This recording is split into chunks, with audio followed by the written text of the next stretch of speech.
Hi! Magandang araw! Ito na naman pong muli si Lucana Vlogger and welcome to my cooking vlog! Today ay magluluto tayo ng creamy, spicy Bicol Express. Tara na at umpisa na natin ang pagluluto. Buksan ang kalan, painitin ang kawali o ang kaserola at igigisa natin ang karne. Huwag nang maglagay ng cooking oil dahil igigisa na lamang po natin ito sa sarili niyang mantika. At pagkatapos naman nating may gisa ang karne ay ilagay na natin ang bawang, sibuyas at ang luya. Isa lamang po natin ito. Halu-haluin lamang natin ito hanggang sa ito ay magkulay golden brown. At pag nagisa na natin itong mabuti ay pwede na nating ilagay ang bagoong alamang. Oh my God, ang bango. Pag nailagay na talaga yung bagoong alamang, grabe. Grabe yung bango, nakakagutom talaga. At pagkatapos naman nating magisa sa alamang ay pwede na nating ilagay ang pangalawang piga ng gata. Takpan lamang natin ito at hayaang kumulo hanggang sa lumambot ang karne. At pag nanuot na ang pangalawang piga ng gata sa karne ay pwede na nating ilagay ang unang piga ng gata.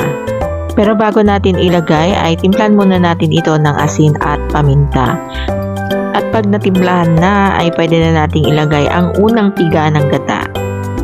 Ayan, so creamy. Takpan lamang natin ito at antayin kumulo ng mga ilang minuto.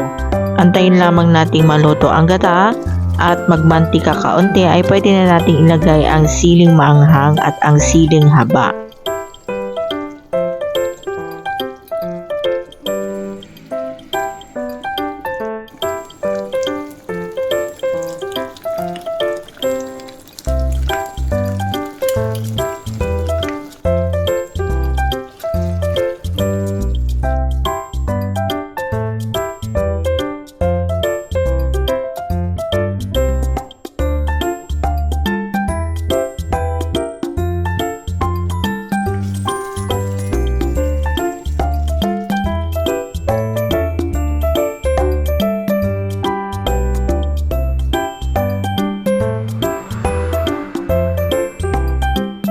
Luto na ang ating creamy and spicy Bicol Express.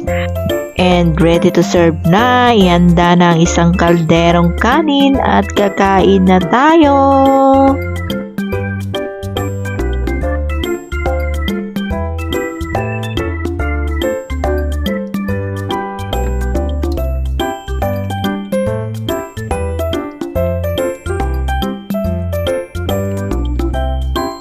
Thanks for watching. Follow for more cooking tips and videos. Ingat po palagi. God bless us all. Bye-bye.